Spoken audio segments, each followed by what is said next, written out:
wabarakatuh. Waalaikumsalam warahmatullahi wabarakatuh. Salam dan bahagia Bapak Guru hebat. Selamat siang Bu Eni. Selamat siang Bu Eni.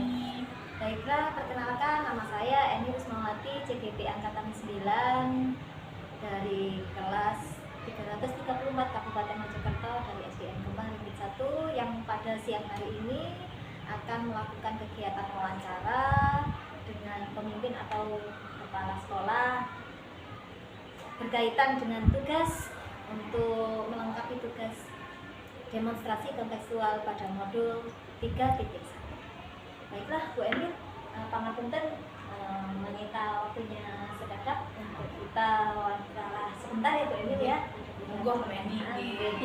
Yang ingin saya tanyakan seharian kita ya Bu Eni, terutama di lembaga yang besar seperti ini, tentu kita sering menghadapi lah beberapa kasus atau masalah-masalah ya, kejadian yang terjadi, misalkan itu terutama yang mungkin sama-sama punya nilai kebajikan, saling bertentangan. Nah, yang bisa termasuk rujukan moral ataukah termasuk dilema etika. Nah, seperti itu hal-hal yang mungkin panjenengan mungkin pernah temui atau panjenengan pernah hadapi di lembaga ini, bagaimana dengan untuk mengidentifikasinya termasuk rujukan moral ataukah dilema etika ini? Selama saya di sini Bu Eni, kurang lebih 1 tahun ini, banyak sekali kejadian-kejadian yang saya temui, baik itu yang termasuk etika ataupun sebagai contoh Bu Eni ya, yang dilema etika. Dilema etika itu dalam arti kan kejadian ini kita itu harus bisa menentukan, soalnya ini benar sama benar, di sisi lain ini memang benar, di sisi lain juga ini memang benar gitu. Dalam kita menghadapi dilema etika ini Bu Eni, ada beberapa hal yang perlu kita perhatikan. Yang pertama adalah ada 4 paradigma yang kemarin kita pasti sudah Bu Eni juga pernah mempelajarinya. Ada 4 paradigmanya. Yang pertama adalah paradigma individu lawan masyarakat, ada paradigma rasa keadilan lawan rasa kasihan, yang selanjutnya paradigma kebenaran lawan kesetiaan, dan yang terakhir paradigma jangka pendek lawan jangka panjang. Itu dari keempat paradigma itu nanti kita bisa mengidentifikasi suatu permasalahan itu termasuk dilema etika ataupun rujukan moral. Salah satu contoh yang pernah saya hadapi Bu Eni adalah tentang keseharian anak-anak kelas untuk permasalahan yang berhubungan dengan proses belajar mengajar di kelas, yaitu anak-anak dengan keterbatasan gangguan belajar, istilah gitu ya, kalau kita menyebutnya gangguan belajar. Banyak sekali alasan-alasan kenapa anak itu kok bisa terganggu proses belajar mengajarnya, sehingga mengakibatkan nilai anak tersebut menjadi tidak bisa maksimal. Dengan kejadian seperti itu kita bisa mengidentifikasi, berarti kalau dengan dari keempat paradigma itu kita bisa mengidentifikasi di rumahnya ada apa anak ini, di rumahnya kok bisa mengalami gangguan belajar itu. Terus kemudian kita tidak bisa kita tidak bisa hanya mengidentifikasi ada anak itu di kelas saja, tapi juga faktor internalnya, juga faktor internal eksternalnya juga harus kita perhatikan. Faktor eksternalnya contoh mungkin di rumah dia tidak ada waktu untuk belajar. Itu sering pernah saya jumpai Bu Eni. Di rumah dia membantu orang tuanya sehingga tidak ada waktu untuk belajar. Itu faktor eksternalnya. Mungkin faktor internalnya bisa diidentifikasi anak itu ternyata di kelas itu dia tidak kelihatan melihat papannya, dengan tidak kelihatan melihat tulisan di papan, sehingga anak itu kurang bisa maksimal untuk bisa untuk belajarnya itu. Nah, hal-hal seperti itu perlu kita identifikasi untuk bisa menyelesaikan kendala belajar yang dialami anak tersebut. Jadi seperti itu ya Bu Emil ya. Ternyata banyak sekali ya kejadian-kejadian. Mungkin dari yang menceritakan yang siswa-siswa lain mungkin juga hampir sama atau termasuk juga merupakan rujukan moral atau seperti apa yang bisa menceritakan. Untuk dilema etika, selain kasus yang telah saya jelaskan di awal tadi ini banyak sekali ya, yang kita kan di lembaga menemui bermacam-macam siswa dari A sampai Z dengan tipe-tipe siswa juga bermacam-macam. Untuk itu berarti kita sebagai pendidik harus bisa mengidentifikasi setiap siswa itu punya pribadi yang seperti apa. Bukan anak-anak yang harus mengerti kita, tapi kita yang harus mengerti anak. Memang awalnya mungkin susah gitu ini, cuma kalau kita sudah paham memahami anak-anak, itu nanti akan mudah untuk menguasai dalam hal moralnya mereka, tidak tanduknya mereka, attitude-nya mereka, itu pasti lebih mudah untuk itu. Kalau kasus yang apa yang lain yang selain dari dilema etika tadi, banyak sekali sih Bu Eni. Salah satunya dari awal-awal dulu saya di lembaga yang baru, otomatis saya harus bersosialisasi dengan orang yang baru, sehingga adaptasi lah gitu. Jadi dengan beradaptasi itu juga saya memenuhi beberapa kendala. Tidak langsung bisa beradaptasi dengan teman-teman yang ada di sini, tapi dengan beradaptasi itu saya bisa memahami setiap individu itu seperti apa. Salah satunya dulu itu otomatis saya bertugas di sini sebagai pimpinan lembaga, jadi saya juga harus punya tujuan mungkin yang berbeda dengan pemimpin lembaga sebelumnya. Dengan adanya perbedaan perbedaan apa tradisi atau kebijakan seperti itu itu beberapa ada yang mungkin tidak berkenan di teman-teman. Dengan seperti itu pemimpin lembaga bukan berarti selalu benar. Dengan seperti itu kita duduk bersama, terus kemudian membicarakan sebaiknya seperti apa, nanti kelanjutannya seperti apa. Jadi seperti itu tuh kita bisa mengumpulkan ide-ide dari teman-teman itu menjadi ide yang lebih bagus. Istilahnya isi kepala dua orang lebih bagus itu isi dari ke 10 orang. Isi kepala teman kita 10 orang, dengan ke 10 orang itu ide-ide mereka itu kita kumpulkan jadi satu untuk bisa lebih baik dari lembaga itu. Dengan duduk bersama, dengan adanya komunikasi yang apa ya Bu Eni, yang terbuka, komunikasi yang baik dan terbuka bisa menghasilkan sesuatu yang lebih baik juga untuk lembaga. Itu saja sih yang kalau untuk yang rujukan moralnya itu dari seperti itu juga harus kita pahami Bu Eni. Nanti dari kesekian tadi kita bisa juga cara untuk mengambil keputusan yang baik itu seperti apa, nanti kita bisa sharingkan dengan teman-teman semua. Jadi seperti itu ya, Masya Allah. Sebenarnya dari kasus-kasus itu ternyata kita banyak belajar ya, dari banyaknya dilema ataupun merupakan tujuan moral yang jangan ceritakan tadi.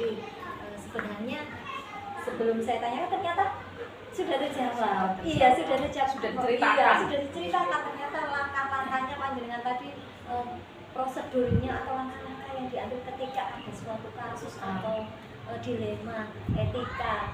Panjenengan tadi menyebutkan termasuk juga dengan cara kita duduk bersama, membangun komunikasi yang baik, identifikasi kenapa sih kok ini bisa terjadi seperti itu. Bahkan jenengan tadi juga sudah menyinggung tentang paradigmanya tadi. Paradigma itu tadi dari banyak nilai kebajikan apa sih yang akhirnya jadi pertentangannya, bertentangan, sama-sama baik, nilai-nilai kebajikan universal, namun pada suatu kondisi yang memang dua-duanya bertentangan, yang menyebabkan menjadi dilema kita ya sebagai terutama jangan sebagai pemimpinan lembaga gitu.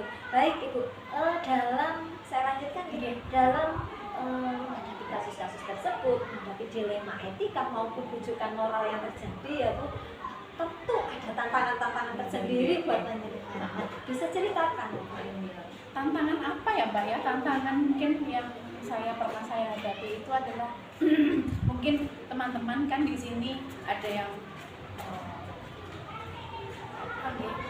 bukan itu sih, cuma tantangannya mungkin di setiap lembaga itu juga punya karakter setiap teman-teman di sekolah kita juga beda-beda. Ini si A karakternya ini, guru B karakternya seperti ini.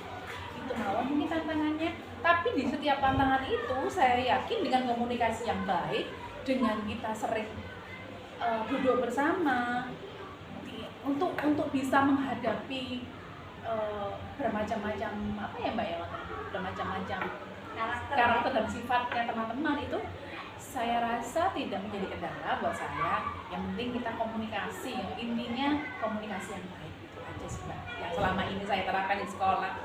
Jadi sering berkomunikasi, kita sering duduk bareng, ini seperti ini, ada permasalahan di kelas seperti ini, ada permasalahan ini datangnya tidak hanya di lingkungan sekolah mawon kan, bisa di sekitar atau apa. Tapi saya yakin dengan komunikasi yang baik, saya bisa mengkomunikasikan semuanya ini dengan semuanya yang saya rasa adalah aset-aset saya di sekolah. Saya yakin setiap sekolah punya aset yang tidak sama dengan kita punya aset yang tidak sama tadi. Itu bagaimana cara kita untuk memaksimalkan aset itu. Saya di sekolah ini punya aset Bapak Ibu guru yang top, semua bisa mendukung saya dengan tujuan sekolah nanti di dadekno opo sih sekolah ini nanti. Saya punya aset teman-teman guru yang hebat, saya punya aset paguyuban yang hebat. Dengan keterbatasan sekolah tidak menjadikan saya patah semangat. Itu aja, yang penting komunikasi yang baik dengan semuanya. Berarti kalau saya dengan sekolah membangun komunikasi yang paling membangun komunikasi paling situ lah ya, dianggap paling situ untuk kita sama-sama jika menghadapi suatu Iya, terus juga melibatkan semuanya. Misalkan ada kejadian seperti ini, saya selalu melibatkan Bapak Ibu. Saya selalu melibatkan Pak Guru untuk bisa kita sharingkan bersama. Kita punya permasalahan seperti ini loh. Bagaimana kalau menurut ini? Kita komunikasikan, kita duduk bareng. Dengan itu nanti akan tercapai kata mufakat untuk masalah yang kita hadapi. Jadi harapannya keputusan yang diambil yang terbaik. Iya, betul. Baik Ibu, terima kasih. Baik, sangat kompleks ya Bu ya ternyata. Jadi intinya ya itu tadi, ternyata kita duduk bersama dengan kalaupun randomnya teman-teman ternyata itu justru jadi tantangan, tapi insya Allah kalau dengan membangun komunikasi yang baik semuanya akan berjalan dan dilibatkan, terutama dilibatkan. Oke, berikutnya Bu Emil, selanjutnya tentu ya dalam mengambil suatu keputusan ketika menghadapi masalah yang seperti itu, kasus-kasus seperti itu, faktor yang mungkin seseorang atau faktor-faktor lain yang membantu atau mendorong untuk mampulah bisa mengambil keputusan yang terbaik. Tadi Bu Eni sudah saya jelaskan di awal tadi bahwa faktor-faktor apa sih yang bisa memperkuat saya seperti ini, faktor-faktor apa sih yang bisa menjadikan saya kuat di sini, karena saya punya aset yang hebat di sini. Aset Bu Eni, aset itu tidak hanya berupa apa yang kita punya di sekolah, tidak harus melulu barang yang kita punya di sekolah, tapi kita punya teman-teman yang hebat, terus kemudian paguyuban yang hebat. Dengan seperti itu kita bisa menjalin komunikasi yang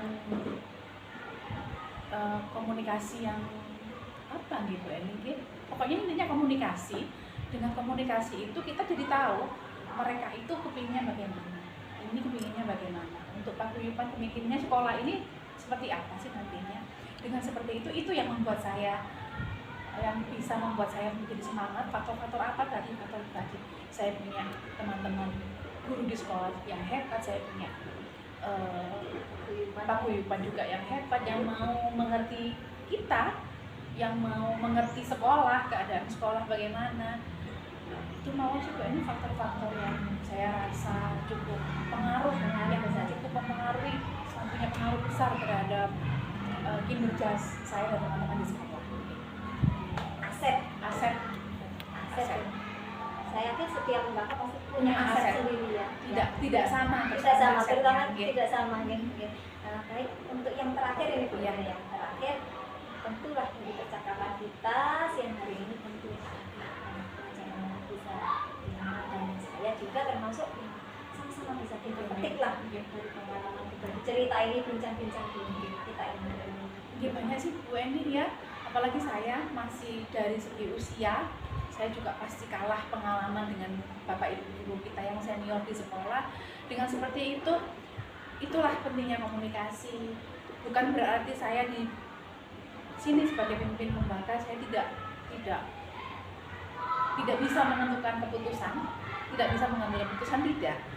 Saya di sini tidak kerja sendiri, saya di sini kerja bareng-bareng. Ini adalah instansi, ini adalah organisasi yang di situ ada banyak sekali orang, tidak isi kepala saya saja. Berarti intinya saya tidak boleh memutuskan sendiri. Sebelum saya mengambil keputusan, saya juga harus sharing dulu dengan senior-senior saya. Meskipun saya di sini sebagai pimpinan lembaga, tapi saya tetap kalah senior dengan teman-teman yang itu.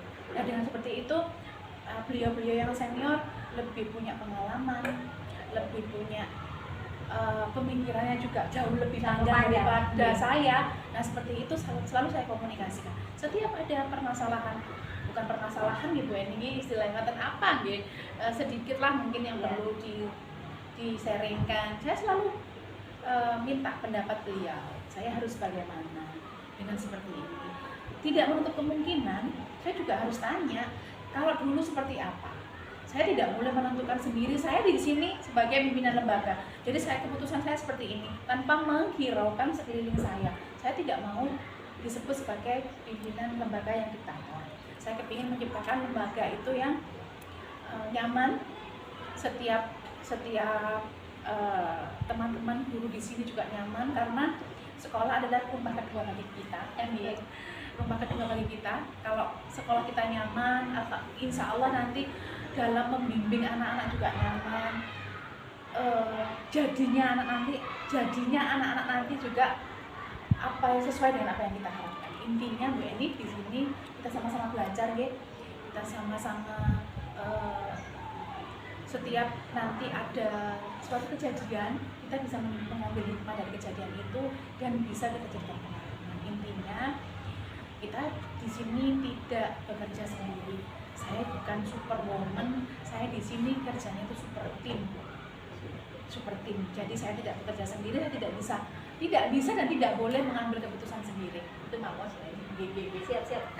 Super tim yang harus kompak dan harus iya, bukan superwoman. Dan satu lagi, ternyata tadi yang sangat-sangat cukup berarti. Terutama tadi rumah kedua, betul sekali.